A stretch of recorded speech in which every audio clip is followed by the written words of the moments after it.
আমলকিতে আছে প্রচুর পরিমাণে ভিটামিন সি, যা রোগ সংক্রমণের ঝুঁকিকে অনেকটা কমিয়ে দেয়। রোজ যদি আমরা একটা করে আমলকি খেতে পারি, তাহলে এই শীতকালের বিভিন্ন রকম সর্দি কাশি জ্বর থেকে অনেকটা রেহাই পাবো।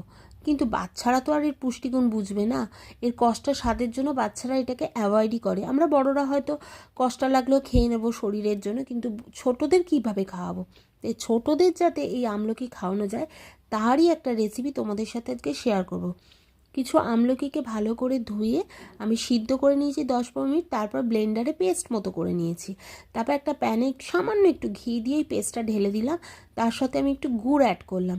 দেখো, এখানে যে যতটা পরিমাণে আমলকি নেবে ঠিক ততটা পরিমাণে গুড় নিতে হবে। গুড় না থাকলে তোমরা এর বদলে চিনি বা মিছরিও অ্যাড করতে পারো। এরপর আমি কিছু বেসিক মশলা যেমন বিট লবণ, সন্দক লবণ, জিরে গুঁড়ো, গোলমরিচের গুঁড়ো আর লঙ্কা গুঁড়ো দিয়েছি, একটু চাট